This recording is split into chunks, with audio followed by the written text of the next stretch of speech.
Tradutor, Otaquinho, nós chegamos. Lumilia disse enquanto olhava para o enorme portão diante de seus olhos.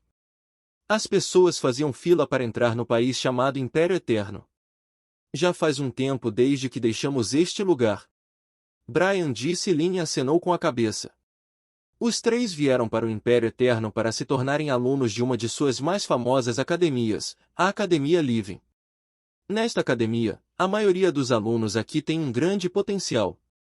Havia dezenas de departamentos nesta academia. Boticário, ferreiro, mago, etc. Mas os três entrarão em departamentos diferentes. Eles decidiram se concentrar em suas especialidades. Lynn entrará no departamento de suporte, Lumilia entrará no departamento de mago e Brian entrará no departamento de lutador. Eu não posso esperar para lutar contra aqueles alunos fortes que se gabavam. Brian disse com uma expressão animada. As feridas que ele recebeu quando lutou contra Kim na cidade Ladros foram curadas. Brian, não fique muito animado, uma voz soou atrás dos três. Estava vindo de seu professor, Bargan Evifield. Aquele que foi reconhecido com o título de herói mais forte do mundo. Aquele que lutou contra vários oficiais que tinham o poder das bênçãos, mas ainda assim conseguiu derrotar a maioria deles. Bargan veio aqui com eles. Como o instituto estava em construção e muitos professores morreram, ele parou de funcionar por enquanto. O diretor do Instituto Ladros decidiu recuperar as forças primeiro, antes de iniciar suas operações. Bem, muitas forças estavam competindo no Instituto Ladros. Os membros do corpo docente e os guardas do corpo estavam sendo recrutados e o diretor fazia o possível para evitá-lo. Não consigo evitar. Só de pensar em quantos alunos poderosos poderiam lutar comigo já me dá arrepios. Brian disse com um sorriso largo no rosto. Bargan suspirou e olhou para Lumilia. Ele perguntou, e você, Lumilia? Terminou de resolver o problema com relação à sua legião? Sim, professor. Deixei a gestão para Jane no quartel-general. Ela atualmente é a segunda membro mais forte da legião no quartel-general, então ela é adequada para isso. Não podemos deixar para Yanagi Sênior porque não sei o que vai acontecer com a legião se eu deixasse a gestão para ela, Lumilia disse. Ela não iria embora se não tivesse resolvido tudo na legião. Ela prometeu a Solta que ele poderia deixar isso com ela para que ela cumprisse. Além disso, ela encomendou um lote de talismãs de transmissão e deu a Jane para que ela pudesse contatá-la caso ocorresse algum problema. Jane era uma potência de rank B. Ela também era a mais velha no instituto. Além disso, ela foi vice-presidente do fã-clube do Solta, então tem experiência em organização. Embora um fã-clube não possa ser comparado a uma legião, ainda é melhor do que nada. Se ela encontrasse um problema que não sabia como resolver, ela entraria em contato com Lumilia para obter conselhos. A personalidade de Yanagi não é adequada para administrar uma organização. Ela é muito impulsiva e vai atacar qualquer pessoa que a provocar. Bargan acenou com a cabeça. Você ainda tem um mês antes de começar suas aulas, então vou treinar vocês três este mês. Bargan parou por um momento antes de acrescentar, depois disso, vou terminar alguns negócios que o diretor deixou para mim neste país. Como eu pensava, o professor não vinha conosco simplesmente porque queria nos treinar. Você tinha negócios importantes aqui em relação à recuperação do Instituto Ladros, certo, professor? Lumilia disse enquanto olhava para Bargan. Bargan simplesmente sorriu e não disse nada sobre seus assuntos neste país. Se a organização deles ficasse mais forte, talvez ele contasse a eles sobre isso. Onde está a área? Brian perguntou enquanto virava a cabeça para a esquerda e para a direita. Achei que ela nos daria as boas-vindas. Ela é uma princesa, então ela não nos receberia abertamente. Isso vai causar uma comoção, então ela vai se disfarçar primeiro como fez antes. Lumilia disse para Brian. A primeira coisa que eles precisaram fazer foi avisar a academia que eles chegaram em segurança para que a gerência pudesse organizar suas aulas. Barga olhou para os três. Eles estão realmente se tornando mais independentes.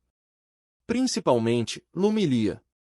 Ela mudou desde aquele evento na cidade Gripen. Ele pensou. Ele então abriu a boca e disse, vou verificar nossas coisas na pousada que reservamos.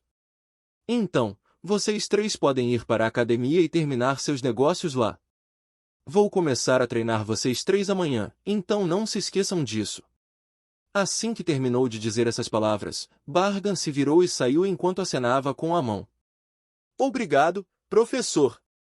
Lumelia e Lin disse a Bargan enquanto baixavam levemente a cabeça. Lumelia e Lin se entreolharam. Devemos ir agora. Lumelia perguntou e Lin acenou com a cabeça em concordância. Os três seguiram na direção da Academia Living, uma das escolas mais poderosas deste país. Bargan estava dentro de uma sala requintada. Seus braços estavam cruzados na frente do peito e ele tinha uma expressão calma ao encarar o grupo de pessoas à sua frente. O grupo à sua frente eram os oficiais de alto escalão do Império Eterno.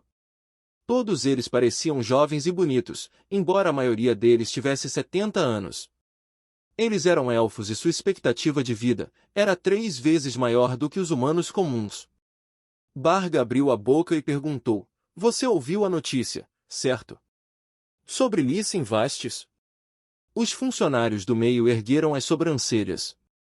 Sim, os demônios do folclore finalmente apareceram. Eles destruíram um país grande em um piscar de olhos. Eles tinham poderosas potências de nível Deus e forçaram 3 potências de nível Deus de Lyssin Vastes recuarem. No final, 2 morreram se sacrificando para criar uma barreira para isolar os demônios em Lyssin Vastes. Bargan disse aos funcionários do Império Eterno. Sim, todos nós sabemos sobre isso, então o que você quer de nós? Um dos oficiais acenou com a cabeça e perguntou. Lyssin Vastes está bem longe de nós, mas sugiro que formemos um exército especializado em lidar com os demônios. Bargan fez uma pausa antes de acrescentar, não vamos trazer a batalha para o nosso país. Em vez disso, vamos lutar contra eles em Floresta da Caçada, Dinastia Herética, Fortaleza Anvi, Reino Lyons ou República Área. Contanto que não seja em nosso território vamos conseguir sim, você está certo. Afinal, ninguém quer fazer do seu próprio território um campo de batalha. Um dos oficiais acenou com a cabeça. Na verdade, essa aliança foi proposta pelo país Omus. Decidimos aceitá-la porque é benéfica para nós, então enviamos algumas pessoas para negociar com outros países grandes. Bargan fez uma pausa e acrescentou em tom grave, se não trabalharmos juntos, não seremos capazes de derrotar o exército dos demônios. O exército dos demônios que poderia derrotar um país grande facilmente é difícil de lidar. Todos sabiam disso, mas um país grande não queria iniciar uma aliança com outros países grandes por causa de seus rancores do passado. O funcionário do lado esquerdo disseram seriamente. Ele era um dos principais comandantes do exército do Império Eterno. É por isso que estamos dispostos a deixar de lado o ressentimento e cooperar com outros países grandes, disse Bargan. O reino hebreu teve inimigos no passado e o país sobreviveu. É por isso que se tornou um país grande. Um homem com um cabelo preto bagunçado caminhava nas ruas da cidade arruinada de ladros. Ele estava vestindo uma longa capa azul escura e suas mãos estavam dentro dos bolsos. Aqueles que o conheciam fugiriam instantaneamente. Infelizmente, poucas pessoas conheciam a aparência do Zodíaco Léo. Ele olhou para o céu e se perguntou onde estava aquele pequeno goblin que ele viu antes. De acordo com sua investigação, aquele goblin estava morando em uma cidade e todos não sabiam que ele era um monstrinho. Que história interessante! Léo se divertiu quando soube disso. Além disso, aquele monstrinho estava lidando com problemas diferentes à torto e à direito. Nobres e criminosos. Ele resolveu tudo usando aquele pequeno poder dele. Ninguém conseguiu descobrir a identidade daquele pequeno goblin. Se houvesse um deus aqui, eles sentiriam instantaneamente que Solta era um monstro, não um humano ou demi. Eles tinham o poder de reconhecer a raça de cada criatura com apenas um único olhar. Submundo. Vamos ver que tipo de mundo é. Enquanto ele estava imerso em seus pensamentos, uma mulher esbarrou em seu ombro. Tudo. Léo reagiu agarrando o pulso da mulher. Ele olhou para a mulher e viu sua aparência abatida. Ela estava respirando pesadamente e tinha feridas nos braços. Léo ergueu as sobrancelhas ao virar a cabeça para o beco. Ele afrouxou o aperto no pulso da mulher e a mulher rapidamente fugiu. Observando as costas da mulher, Léo caminhou lentamente em direção ao beco e havia 2 demis aqui. Os 2 demis tinham uma aura imponente, pois tinham um par de chifres brancos na cabeça. Por que você não segurou aquela mulher, hein? Um deles disse enquanto caminhavam em direção a Léo com os pés pesados. Eles viram que Léo não parou e continuou andando em sua direção, então eles puxaram as mãos e desferiram um soco. Sou vós! Léo olhou para os 2 homens. De repente, os corpos dos 2 homens se expandiram antes de explodirem, transformando seus corpos em uma névoa de sangue. Realmente, esta é a razão pela qual eu não recruto criminosos comuns dos Zodíacos. Eles são muito arrogantes.